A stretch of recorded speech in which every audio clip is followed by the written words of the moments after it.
नमस्कार साथियों middle east का एस्केलेशन अब एक नए और खतरनाक दौर में प्रवेश करने जा रहा है। आप सभी जानते हैं कि पिछले कुछ समय से यूएस से इजराइल और ईरान के बीच में लड़ाई चल रही है। एक दूसरे के ऊपर काफी ज्यादा हमले भी किए जा रहे हैं। एक दूसरे के जो मिलिट्री इंस्टॉलेशन है उनको टारगेट बनाया जा रहा है। इवन काफी सारे सिविलियंस टारगेट को भी अटैक किया गया है।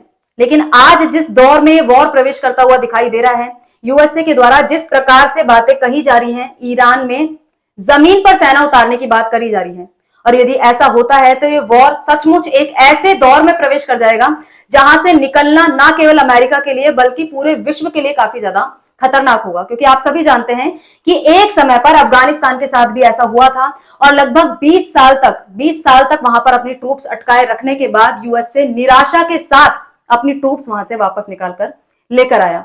तो अफगानिस्तान जैसी ही सिचुएशन क्या हमें ईरान में देखने को मिलने वाली है? क्या कुछ ऐसा ही चीज अब जैसा अफगानिस्तान में हुआ था वैसी ही चीज ईरान के साथ की जाएगी?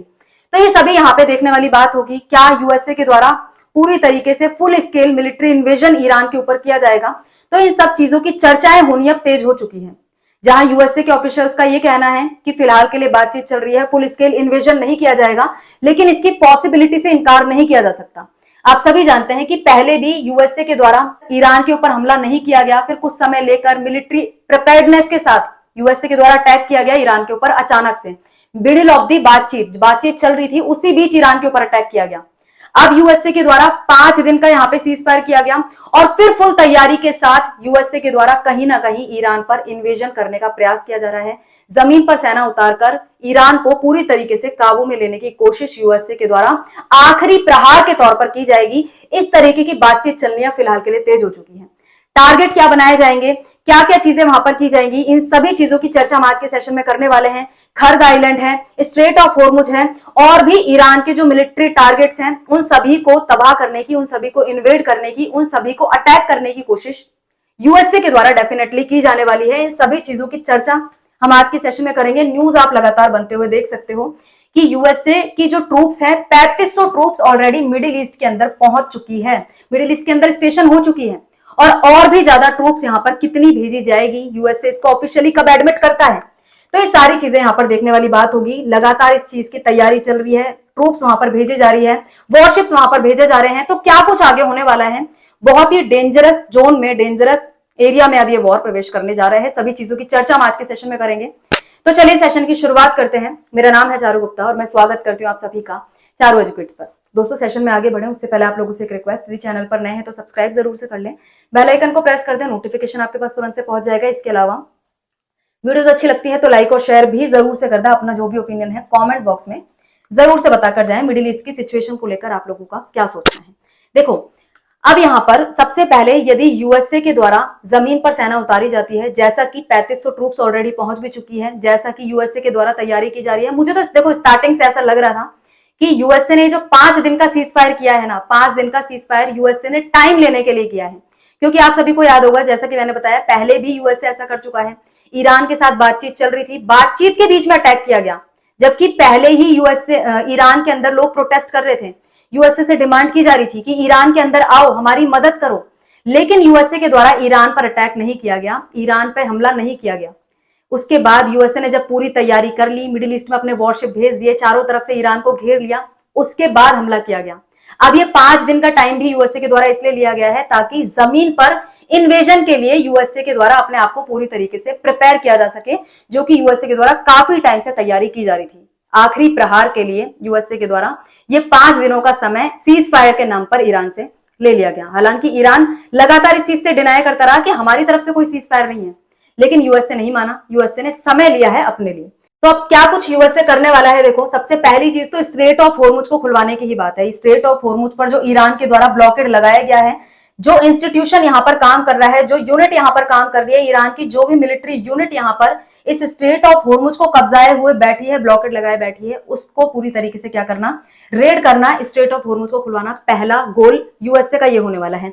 दूसरा और सबसे मोस्ट इंपॉर्टेंट गोल कि ईरान का जो खर्ग आइलैंड है ना, उसको रेड किया जाए, उसको इन्वेड किया जाए, उस पर कब्जा किया जाए। हम पहले भी जानते हैं कि ईरान के जो खर्ग आइलैंड है ना, वो ईरान की इकोनॉमिक लाइफलाइन है। ईरान जितना भी क्रूड ऑयल प्रोड्यूस करता है उसका 80 to 90% कहां से आता है?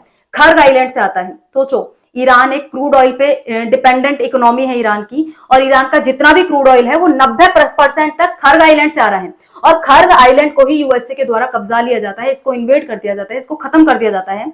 तो यहाँ पे ईरान की जो इकोनॉमी है वो पूरी तरीके से शैटर हो जाएगी, पूरी तरीके से खत्म हो जाएगी। तो कुछ यही प्लान यूएसए का है कि खर्ग आइलैंड को क्या किया जाए, ब्लॉक किया जाए, क्योंकि ये काफी बड़ी एक चीज होगी, ईरान की इकोनॉमी को काफी बड़ा हिट इससे मिलने वाला है। 80 से 90% क्रूड ऑयल ईरान का यहां से आ रहा है।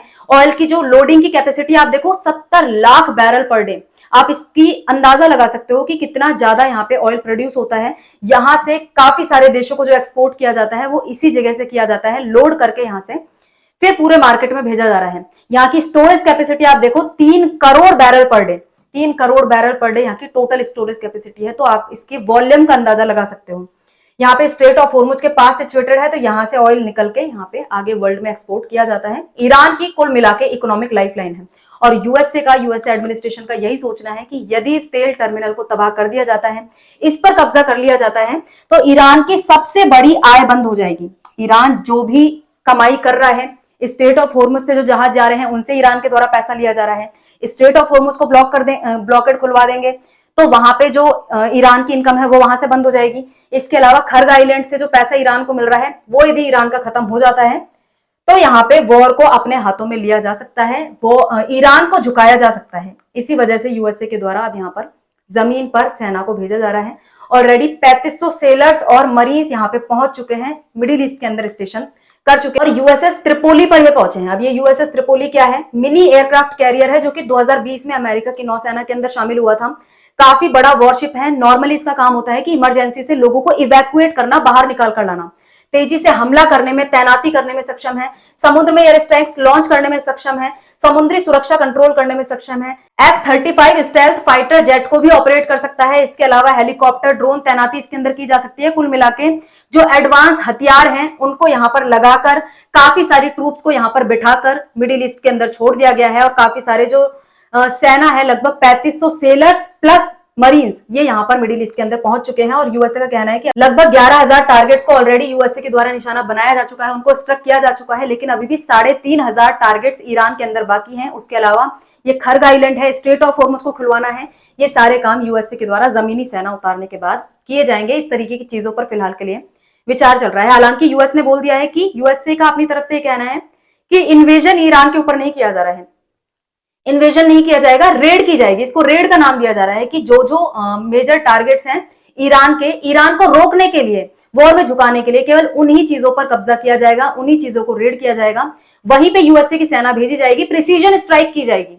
लेकिन प्रिसीजन स्ट्राइक कब फैलते फैलते आगे बढ़ जाए ये कहा नहीं जा सकता, क्योंकि डोनाल्ड ट्रंप कुछ समय पहले ये भी मना कर रहे थे कि ईरान के अंदर सेना उतारी नहीं जाएगी। लेकिन अब फाइनली वो समय आ चुका है जब सेना जा रही है।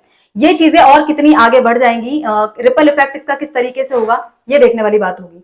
अब आप देखो, यूएसए जहां पे अपनी तरीके से तरफ से कार्रवाई कर रहा है, वहीं ईरान के द्वारा यूएसए इजरायल को जवाब देते हुए अपनी तरफ से जवाबी कार्रवाई की जा रही है। सऊदी अरब को टारगेट ईरान के द्वारा बनाया जा रहा है। 12 US troops hurts, plane damaged in Iran strike on Saudi Arabia. तो सऊदी अरब के ऊपर, कतर के ऊपर, आसपास के जितने भी रीजन के अंदर जितने भी देश हैं, उन पर ईरान के द्वारा स्टार्टिंग से स्ट्राइक की जा रही है। और ईरान का यह भी कहना है कि यदि हमारे ऊपर जमीन पर सेना उतारी जाती है, इन्वेजन किया जाता है, तो उसकी जवाबी कार्रवाई भी ईरान के द्वारा काफी अच्छे से जवाब दिया जाएगा, अच्छे से जवाबी कार्रवाई यूएसए के ऊपर की जाएगी और आसपास के एरिया को निशाना बनाया जाएगा। अब यहाँ पे ये चीजें और भी ज्यादा इंटेंस कैसे हो जाती है, ईरान का साथ देने के लिए हुती रेबल्स ऑलरेडी एक्टिव हो चुके हैं। जैसे कि हमने बात की थी ऑलरेडी पहले एक सेशन के अंदर कि हुती रेबल्स के द्वारा जो ऑल्टरनेटिव सी रूट है उसको निशाना बनाने की कोशिश जरूर से की जाएगी। हुती रेबल्स जो रेड सी के थ्रू ऑयल एक्सपोर्ट किया जा रहा है, सऊदी अरब की वेस्ट ईस्ट पाइपलाइन से जो ऑयल एक्सपोर्ट किया जा रहा है, उसको निशाना बना रहे हैं। साथ ही इजराइल पर डायरेक्ट अटैक भी हुती रेबल्स के द्वारा किया जा रहा है। Houthi rebels are one of the proxies of Iran in Middle East. Middle East के अंदर जैसे हमास है, हिजबुल्ला है, यू हुतीज हैं, ये सब ईरान के प्रॉक्सीज के रूप में काम करते हैं। अब ईरान के द्वारा इनका इस्तेमाल करना शुरू कर दिया गया है। Iran backed हुतीज declare war on Israel. Israel के ऊपर वॉर डिक्लेयर कर चुके हैं हुती रेबल्स और इजराइल के ऊपर लगातार अटैक इनके द्वारा किए जा रहे हैं। और आप देखो कि एक दिन के अंदर 2-2, 3-3 बड़े अटैक हुती रेबल्स के द्वारा किए जा रहे हैं। तो ये चीजें कितनी आगे बढ़ती है कि क्या यूएसए कामयाब हो पाता है, ईरान के अंदर जमीन पर सेना उतरती है तो क्या ईरान को काबू कर पाएगा या फिर सिचुएशन अफगानिस्तान जैसी हो जाएगी, ये देखने वाली बात होगी। और यहाँ पर आप देखो कि यूएसए के द्वारा लगातार प्रयास किए जा रहे हैं कि ईरान के साथ बातचीत की जाए, डिप्लोमेटिक स्तर पर चीजों को सुलझाया जाए। ईरान है जो यूएसए की इजराइल की शर्तों को मान ले, लेकिन ईरान अगेन बोल चुका है ईरान की जो 3 शर्तें हैं उसको यदि यूएसए मानता है, इजराइल मानता है, तो ही ईरान ये वॉर को रोकने के लिए तैयार होगा। अदरवाइज चाहे मिलिट्री इन्वेजन ही क्यों ना किया जाए, जमीन पर सेना ही क्यों ना उतार दी जाए, ईरान उसका जवाब देने के लिए पूरी तरीके से तैयार है। ईरान की क्या 3 शर्तें हैं, जैसे कि हम पहले ही बात कर चुके हैं। एक तो उसके राइट्स को रिकॉग्नाइज किया जाए कि वो अपने हथियार वगैरह बना सकता है, सब चीजें, उसकी सॉवरेनिटी को रिकॉग्नाइज किया जाए। दूसरी चीज, जितना भी खर्चा यहाँ पे हुआ है वॉर के अंदर, जितना भी हमारा डैमेज हुआ है उसका पैसा कौन भरेगा, उसका पैसा यूएसए भरेगा। इसके अलावा तीसरी चीज, आगे भविष्य में ऐसा अटैक यूएसए, इजराइल जैसे देशों के द्वारा हम पर नहीं किया जाएगा, इसकी भी गारंटी हमें चाहिए। यदि ये तीनों चीजें नहीं कर सकते हो तो ईरान वॉर में सीज फायर के लिए किसी भी प्रकार से तैयार नहीं होगा और अपनी आखिरी सांस तक लड़ता रहेगा। ये चीज ईरान पहले ही क्लियर कर चुका है और अभी भी फिलहाल के लिए इसी चीज पर कायम है। अब आगे जाकर सिचुएशन कैसे अनफोल्ड होती है, यूएसए की तरफ से मिक्स सिग्नल्स दिए जा रहे हैं कि इन्वेजन नहीं किया जाएगा ईरान के ऊपर, किसी भी प्रकार का अटैक नहीं किया जा रहा, जमीन पर केवल प्रिसीजन स्ट्राइक्स की जाएगी जैसा कि मैंने आपको बताया। लेकिन अगेन ये प्रिसीजन स्ट्राइक्स कब, कितनी और आगे तक फैल जाती है इसका अंदाजा नहीं लगाया जा सकता, क्योंकि अगेन डोनाल्ड ट्रंप पहले भी कह चुके थे कि हम जमीन पर सेना नहीं उतारेंगे, लेकिन आज वो समय आ गया कि जमीन पर सेना भी उतारी जा रही है। और आगे क्या क्या देखना बाकी है, किस किस तरीके की चीजें होती हैं, अमेरिका के द्वारा क्या ऑफिशियली कंफर्म किया जाता है, कितनी सेना और लाई जाती है, किस तरीके से ईरान को टारगेट बनाया जाता है, ईरान का रिस्पॉन्स क्या होता है और इसका इफेक्ट पूरे रीजन पर क्या होता है, ये देखने वाली बात होगी। आप लोग क्या मानते हैं, अपनी राय कमेंट बॉक्स में जरूर से बताइएगा कि यदि यूएसए के द्वारा ईरान में जमीन पर सेना भेजी जाती है तो उसके रीजनल इंपैक्ट्स क्या क्या हो सकते हैं, कितना भारी नुकसान इस चीज का वर्ल्ड को, वर्ल्ड इकोनॉमी को, वर्ल्ड पीस को उठाना पड़ेगा। अपनी राय कमेंट बॉक्स में जरूर से बताइएगा। आज के सेशन में इतना ही, मिलते हैं किसी और नए मुद्दे के साथ नई वीडियो में। जय हिंद, जय भारत।